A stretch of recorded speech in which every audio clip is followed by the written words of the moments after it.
The biggest mistake people make when trying to win back an avoidant is pursuing them with increased intensity. Every text, every attempt at contact, every desperate plea for reconciliation pushes the avoidant further away by confirming their worst fears about relationships, that love equals suffocation, that commitment means losing autonomy, that caring about someone inevitably leads to being consumed by their needs. Instead of chasing, you need to become the person the avoidant fell in love with in the first place, someone who was whole, confident, and fulfilled, independent of their presence. The avoidant was initially attracted to your completeness, your ability to exist beautifully without needing them to validate your worth. Desperation and pursuit destroy that attractiveness because they signal that you've become dependent on them for your happiness. Focus your energy on rebuilding your identity outside of the relationship.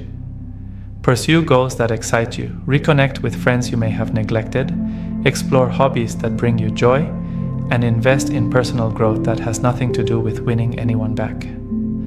The paradox is that the more genuinely fulfilled you become without the avoidant, the more attractive you become to them.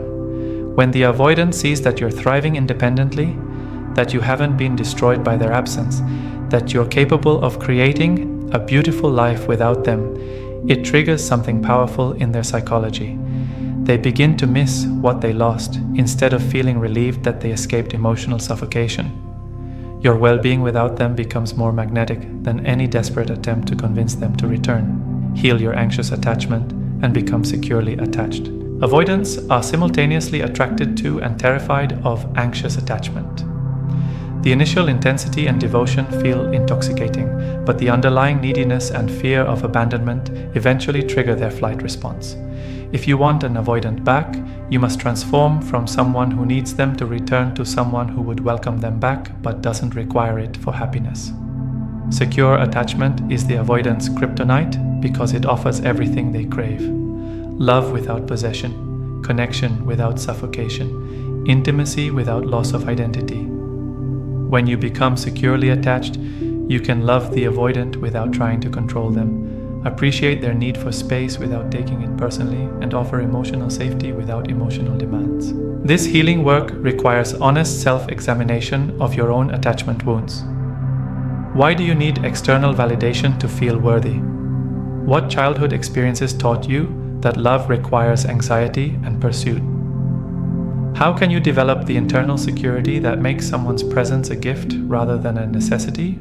The work isn't easy, but it's transformative. As you heal your anxious patterns, you naturally become more attractive to everyone, including the avoidant who once felt overwhelmed by your intensity. They begin to sense that loving you won't cost them their freedom, that committing to you won't require them to sacrifice their autonomy. Create a life so fulfilling that their return becomes optional, not essential. The most powerful position you can occupy with an avoidant is one of genuine indifference to the outcome. This doesn't mean you don't care about them. It means you care about yourself enough to create a life that's complete with or without their participation. When the avoidant becomes an addition to your happiness rather than the source of it, everything changes. Build a life that excites you every morning. Pursue career goals that challenge you. Cultivate friendships that nourish you, engage in activities that energize you, and develop a relationship with yourself that sustains you. The goal isn't to fake fulfillment to manipulate the avoidant's return, it's to actually create such a rich, meaningful existence that their presence becomes a bonus rather than a requirement. This authentic fulfillment creates an energy that avoidants find irresistible. They're naturally drawn to people who don't need them but choose them, who could be happy without them but prefer to be happy with them. When you genuinely reach a place where you'd be okay if they never returned, you've created the exact conditions that make them want to return. The avoidant begins to understand that loving you wouldn't trap them in a relationship with someone who depends on them for survival. Instead, it would be joining someone who has their own life, their own dreams, their own sources of joy. Someone who would enhance their existence rather than consume it. Demonstrate radical acceptance of who they are without trying to change them. Nothing attracts an avoidant more than being loved exactly as they are, without conditions for emotional performance or timelines for growth. Most people who want avoidance back unconsciously communicate that their love is conditional on the avoidant becoming more emotionally available, more communicative, or more traditionally romantic.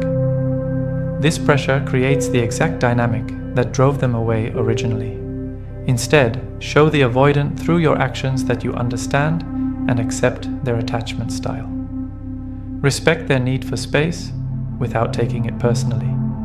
Appreciate their unique way of showing love, through actions rather than words, through loyalty rather than constant reassurance, through quality time rather than quantity time. This doesn't mean accepting poor treatment or abandoning your own needs.